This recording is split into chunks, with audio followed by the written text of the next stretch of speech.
ভোলার চরফ্যাশন উপজেলায় ৬ সন্তানের জননীকে নিয়ে পালালেন এক যুবক। মাকে ফেরত চেয়ে আকুতি মিনতি করছেন সন্তানেরা। আমাকে ওইদিকে যে মুরাদ কাকা এতে তো আমার বাসায় প্রতি দৈনিক আসা যাওয়া করতো। আমার দুই ছেলে এক মেয়ে নিয়ে মুরাদে বাইয়া গেছে। এ ঘটনায় ২৭ জুন শুক্রবার দুপুরে মায়ের সন্ধান চেয়ে উপজেলা নির্বাহী কর্মকর্তার কাছে লিখিত অভিযোগ করে সন্তানেরা। জানা গেছে, গত ২৪ জুন মঙ্গলবার বেলা ১১টার দিকে চরফ্যাশন উপজেলার জিন্নাগড় ইউনিয়নের ২ নম্বর ওয়ার্ডের বাসিন্দা কাঠমিস্ত্রি মোহাম্মদ ইয়াকুব মুন্সির স্ত্রী আয়েশা বেগমকে নিয়ে পালিয়ে যায় একই এলাকার আব্দুর রব হাওলাদারের ছেলে মুরাদ হাওলাদার। একবার বন্ধু মুরাদে, তবে মুরাদের সাথে সম্পর্ক ছিল, এই বিদায় মুরাদে আসা যাওয়া করতো, এই মুরাদের সাথে চলে গেছে।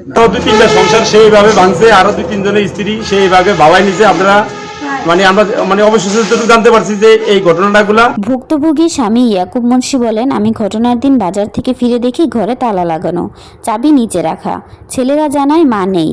আমি অনেক খোঁজাখুঁজি করে না পেয়ে পরের দিন সন্তানদের কাছে জানতে পারি আমাদের এলাকার মুরাদ ও তার বন্ধু ইউএনও অফিসের সোহাগ প্রায় সময় আমাদের বাসায় আসা যাওয়া করত। মুরাদ ও সোহাগ সন্তানদের হুমকি দিয়েছে, যদি আমাকে বলে তাহলে সন্তান ও তার মা এবং আমাকে একবারে মেরে ফেলবে। এই ভয়ে তারা আগে আমাকে বলেনি। তিনি আরও বলেন, ইউএনও অফিসের সোহাগের সহযোগিতায় মুরাদ হাওলাদার আমার ঘরে থাকা 2,50,000 টাকা, 2 ভরি স্বর্ণালঙ্কার এবং 3 সন্তান সহ আমার স্ত্রীকে নিয়ে পালিয়ে যায়। আমি এই ঘটনার সুষ্ঠু তদন্ত ও বিচার চাই। যে ঘটনা ঘটছে যে তার ওয়াইফ তার বাসা থেকে চলে গেল, কিভাবে চলে গেল, কিভাবে যাইতে পারে, তার সন্দেহ খুঁজতে যায় দেখতে পাই এই মুরাদ এবং এই সোহাগ, ওই উপজেলা নির্বাহী অফিসার অবশ্যই সোহাগ এর সাথে জড়িত। ইয়াকুবের ছেলে ইয়াসিন বলেন, আমরা 5 ভাই 1 বোন সবাই বাবা মায়ের সঙ্গে সুখেই ছিলাম, কিন্তু মুরাদ ও তার সহযোগী সোহাগ আমাদের পরিবার ভেঙে দিয়েছে। তারা আমাদের মাকে অর্থ ও প্রলোভন দেখিয়ে ভুল পথে পরিচালিত করেছে। থানায় সাধারণ ডায়েরি করে জানতে পারি সোহাগ ও তার স্ত্রী এ ঘটনার সঙ্গে সরাসরি জড়িত। স্থানীয়দের ভাষ্যমতে ইয়াকুবের স্ত্রী আয়েশা প্রায় সময়ই মোবাইলে অনেক সময় ধরে কথা বলতেন এবং ইয়াকুব কাজে বাইরে থাকলে মুরাদ প্রায়ই তার বাসায় যেতেন এবং মাঝে মধ্যে তার সঙ্গে বন্ধু সোহাগও আসতেন।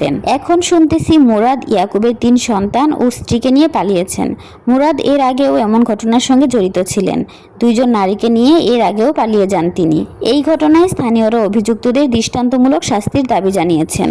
এই বিষয়ে জানতে অভিযুক্ত মুরাদ হাওলাদারের বাড়িতে গিয়ে দেখা যায় সেখানে তালা ঝুলছে এবং তার ভাই সংবাদকর্মীদের সঙ্গে অশোভন আচরণ করেন। অপর অভিযুক্ত ইউএনও অফিসের কর্মচারী সোহাগ হাওলাদার বলেন, আমি এই ঘটনায় জড়িত না, আমাকে ষড়যন্ত্র করে ফাঁসানো হচ্ছে। চরফ্যাশন থানার ভারপ্রাপ্ত কর্মকর্তা ওসি মিজান হাওলাদার বলেন, আমরা অভিযোগ পেয়েছি, তদন্ত চলছে, প্রয়োজনীয় ব্যবস্থা নেওয়া হবে।